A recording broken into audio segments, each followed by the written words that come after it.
Hey guys, this is Hell Hades. This is a Raid Shadow Legends video. This is a video that I've been waiting to do for about 6 months. We finally got the info for the buffs for 2 Void Legendaries. And you're gonna need to sit down for this one. You're gonna need yourself a nice big cup of tea because it is gonna rock your world. We've been waiting a long time. They've been working hard on these buffs, and we're gonna go into the detail right now. So the first one, we know about them, right? It's Fortus and it is Angar. They're the two that are going to get buffed in this patch. And they've said that there will be buffs now on a more regular basis. I think on a patch-by-patch basis. So it used to be like we'd get a monthly couple of buffs. Let's hope they get back to that. The question is, will these two need to go back in the mix for the buffs, or have they done enough? That's the question. So I guess we're going to start with Fortus. So I do have him. I did pick him up. I didn't do the event for him. I just got him through a shard. Fortus here, as he stands right now, we've got attacks one enemy, books to 50% chance of placing a fear. This attack will always be a crit if they're under fear or true fear. So kind of inbuilt crit multiplier there. We've got an AoE on the A2, Horrors Beyond. Books to a 3 turn. 80% chance of placing true fear. This debuff cannot be resisted by targets under fear. 80% chance of placing true fear. If you've already put them under fear, it's definitely going on. So it books to 100%. And the last one here, Astral Terrors, attacks all enemies, ignores 30% of each target's defense against targets under fear or true fear. This attack always crits against targets under fear or true fear. The damage of this skill increases by 10% every time a fear or true fear is placed on any enemy. This skill's got a 40% chance to be unlocked for 1 turn whenever a fear or true fear debuff is placed on an enemy. So this is like a hidden skill that gets unlocked as fears or true fears get placed. So this can hit hard. It does hit reasonably hard anyway. The trouble with Fortus right now is you need someone else doing this true fear before him to unlock his skill. Obviously, if you're thinking of Arena, then the challenge with that is you've got polymorph. So as soon as someone gets polymorphed, the rest of that round of trying to fear and stuff doesn't work. True fear and fear is not a proper lockdown like a freeze or a stun. So it's a 50-50 RNG type of lockdown mechanic, which means that he becomes less valuable. And he straight up just doesn't hit as hard as some of the real meta champions. He does already, though, hit kind of hard. Okay? He does hit pretty damn hard already. If we think about him as a defensive nuker, well, I'll give you a couple of comparisons. So someone who's known as being one of the best defensive nukers in the game is Ragash.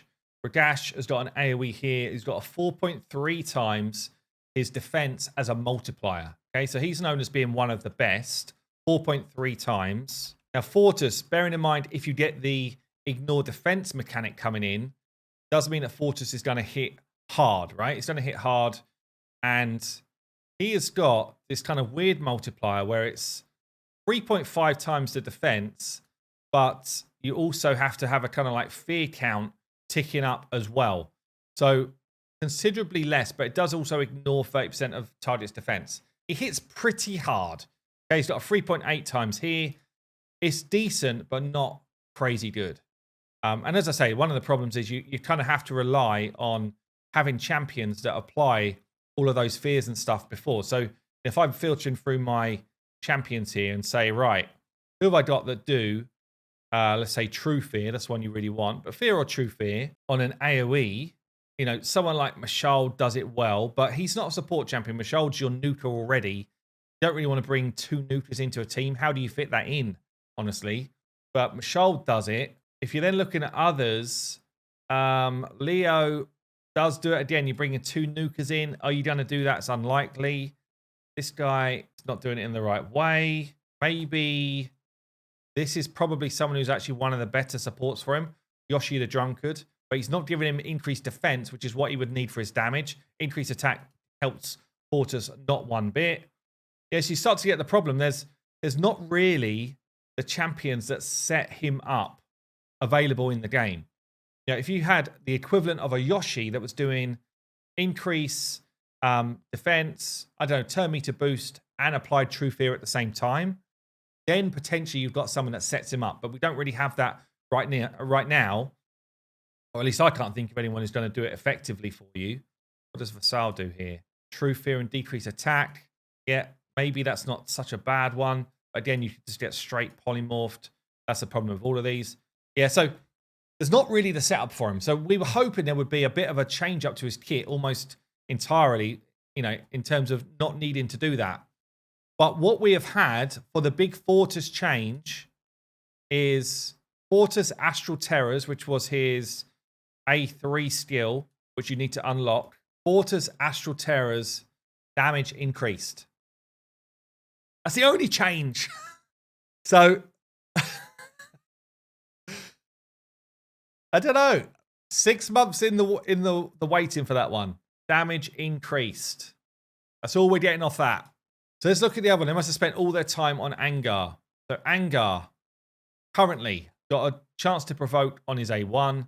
Places an extra hit if the enemy's under provoke. No, sorry. Places an extra hit if their enemies are under provoke on the A1. So honestly, with Angar, he's either a wave-based champion or PvP champion. That's all you can use him for because, other than Magma Dragon, where he's actually very good, or Hydra if you need a provoker. Yeah, that's kind of his only spots right now. So this one here, extra hit if an enemy is under provoke.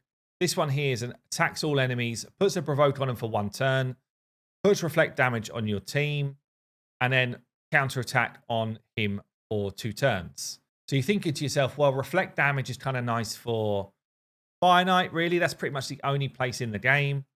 Provoke is only good against Magma Dragon or Hydra or Arena or wave-based content. Yeah, wave-based enemies. Only goes on for 1 turn. He's a Void Legendary. It should be 2 turns. The counter-attack is nice because then you can get some extra hits in here.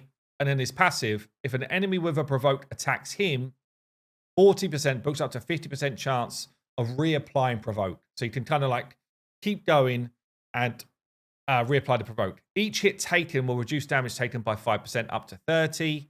So the changes to Angar. Infuriate, which is a bit of a wet noodle hit right now, will get more damage. Okay, so we're going to get more damage on that. Attacks all enemies. So, and we've also got here has a 75% chance of placing a provoke for 2 turns instead of 1. So we're getting 2-turn provoke and more damage off of this. It's okay. It's not bad. And then his passive, Bravado, also now has a 90% books to 100 of placing decreased attack on the person that's attacking you. So it's we've got a slight change to his aura as well. This becomes all battles 33%. That's actually quite nice. But overall, it's nowhere near enough. It's not enough. This guy is not coming out of the vault for that. 2 turns provoked is actually kind of good.